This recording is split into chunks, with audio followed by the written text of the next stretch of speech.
In Scandinavian myths, fate is determined by norms. 3 women sorceresses. Everything is in their hands. Life, death, success, career. A quarter of a century ago, one Finnish company caught luck by the tail and thought that it was forever, but the Norns decided otherwise.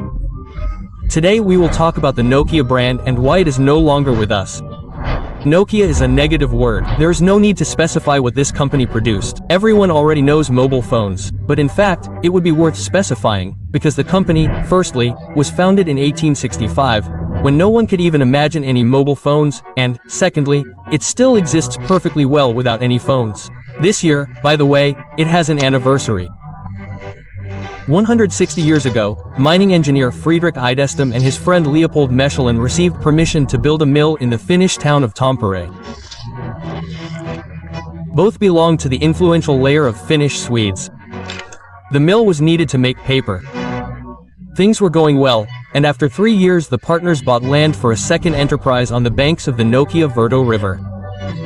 It is believed that the word Nokia in the Old Finnish language meant a black sable. The question of the name for the company was thus resolved. The paper sold well on the domestic Russian market. Finland was then an autonomous principality within the Russian Empire. Exports to England and France were quickly established, but Mechelin looked at things more broadly.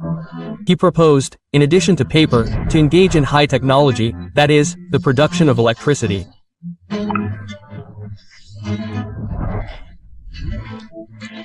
Idestam, who was not inclined to risky projects, left the company in 1898. Mechelin began supplying electricity to its neighbor, a rubber plant, now known as the Nokian Tires Corporation. Mechelin easily found a common language with the owner of the rubber plant, a businessman named Eduard Polan, also a Finnish Swede. In addition to business, both of them were actively involved in politics. Mechelin became the chairman of the Finnish Senate in 1905. Polan was one of the country's most famous supporters of independence from Russia. In 1914, Leopold Mechelin died, and soon the First World War began, and Nokia found itself cut off from the markets of England and France. Polan, who, on the contrary, had risen well on military orders in 1918, bought Nokia, and soon added to it a company that produced almost all the wiring and cables in the country. The future Nokia Corporation was formed from these 3 parts.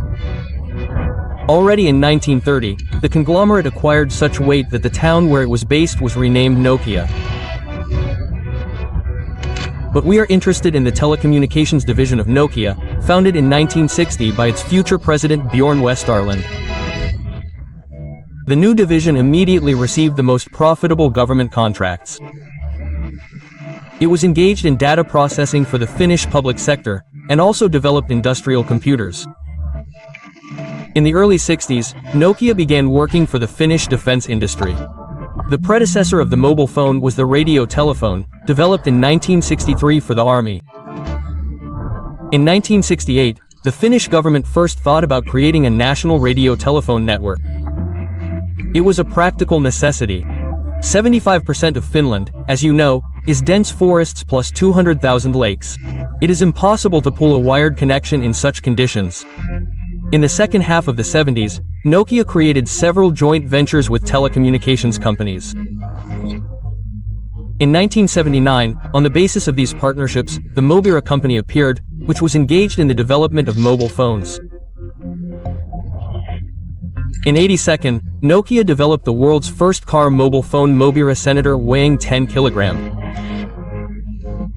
It was heavy, but phones were rapidly decreasing in size. Mobiraman 900 of 1987 already weighed 760 grams and was a fairly practical phone. The battery in top mode was enough for 50 minutes. This pleasure cost $5,500, which is almost $20,000 in today's money. Despite the price, the phone was in demand and had a cult status. Partly, Mikhail Gorbachev should be thanked for this. In 1987, the Secretary General called from such a device from Helsinki to Moscow right during a press conference. After that, the phone was nicknamed Gorba. Despite this, 1988 became a crisis year for Nokia. Competition in the electronics market was becoming increasingly tough. Profits were falling. Shareholders began to have financial problems. Confusion reigned in the management. At some point, The company even found itself on the verge of bankruptcy. Everything was so bad that the CEO even committed suicide. A sale to competitors from Ericsson was seriously discussed. The new CEO made a different decision to focus on telecom. Everything else, tires, galoshes, and paper were sold. Now all efforts and resources were thrown into phones. In 1991, Europeans first became acquainted with digital GSM cellular communications. It was a revolution for the industry, and a chance for Nokia. Communications became cheaper, and at the same time there was a mass demand for mobile phones. The very first call via commercial GSM network was made by the Prime Minister of Finland, of course, using a Nokia car phone. This was the birth of mobile phones in the modern sense. Already in 1992, the company released the first mass GSM phone, the Nokia 1011. It had a retractable antenna, a SIM card, and memory for 99 numbers. And it cost a lot, but quite reasonable money, $15.00. In one of the Nokia 1011 commercials, a little-known melody from a waltz by a Spanish guitarist was used for the first time. 3 years later, the first ringtone was made from it. You have all heard it, you, well, and billions of other people on planet Earth. Now this melody is known as Nokia Tune. And soon after the premiere, Nokia first used its famous advertising slogan connecting people, as inseparable from the brand is, for example, Nike's Just Dude. Thus, a small company by global standards became a significant player in the industry. Nokia could present both phones and the entire infrastructure for them. Competitors, for example, Motorola, simply did not have such an opportunity. In times of crisis, they forgot about it like a bad dream. In July 1994, Nokia shares were placed on the New York Stock Exchange, and over the next 5 years they grew 20 times. In the same 1994, Nokia released the most popular model of the 90s.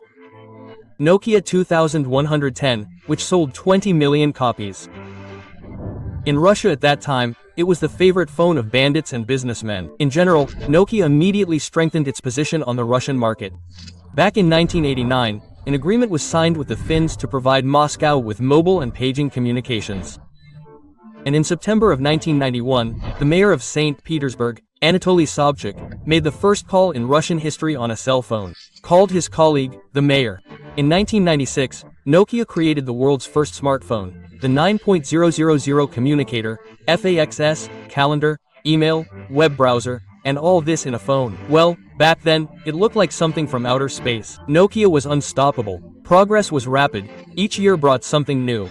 The second half of the 90s and the noughties became the golden age for the company. Quite quickly, the Finns began making phones for every taste and for any audience, from students to celebrities. Bright colors, unusual shapes and materials. The variety was incredible. They were not afraid to experiment. Nokia 8110. The famous banana phone from the movie The Matrix.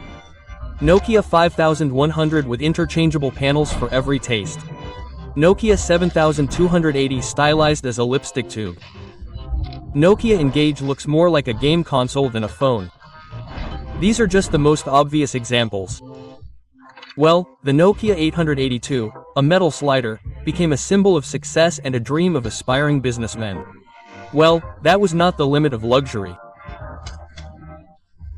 Back in 1998, the company created a luxury division called Virtu and produced insanely expensive devices made of gold and platinum, encrusted with precious stones, under this brand. In October 1998, it overtook Motorola, having conquered 27% of the mobile phone market and released its 100 millionth device.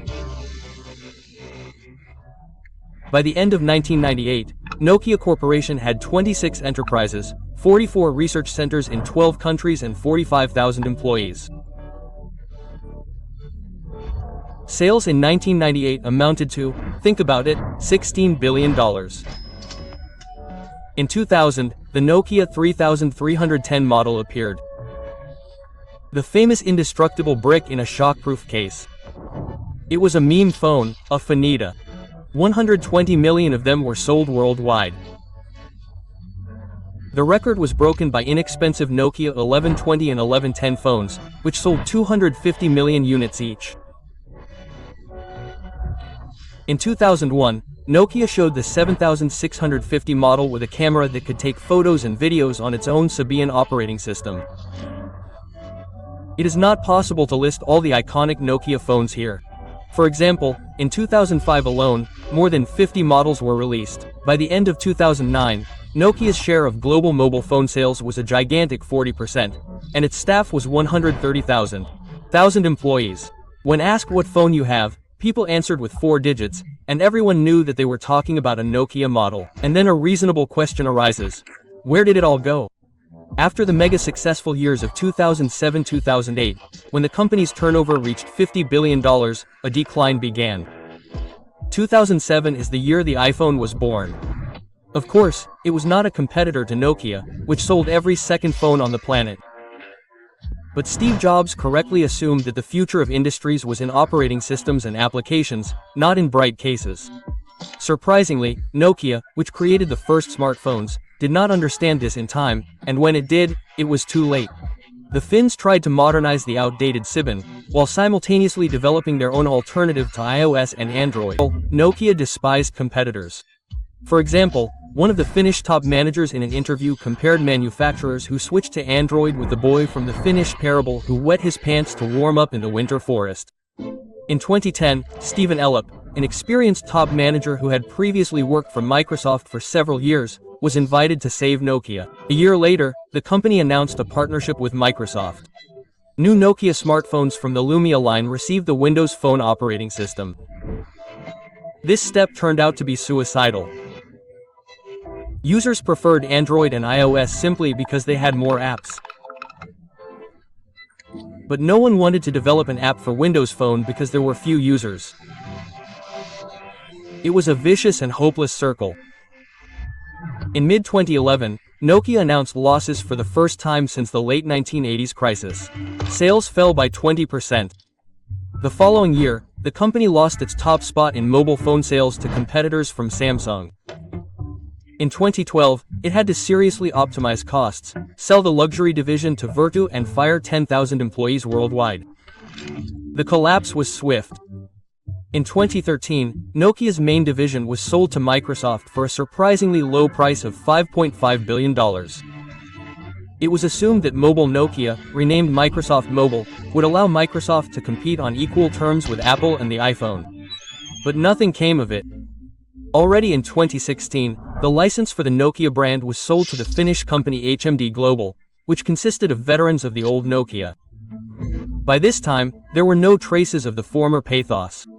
HMD, in addition to cheap dialers and nostalgic models, tried to make smartphones on Android. It is not known whether they managed to warm up in the end, but HMD products were not particularly popular. A rather inglorious end for a company that just a quarter of a century ago was responsible for 4% of Finland's GDP and 20% of all exports. HMD Global decided not to renew the license for the Nokia brand. Apparently, nostalgia no longer pays off. The legendary brand of phones will thus soon disappear from the face of the earth completely. It's funny. The other divisions of Nokia, not sold to Microsoft at the time, are doing well. Today, it is a modest company producing telecommunications equipment with a turnover of $20 billion.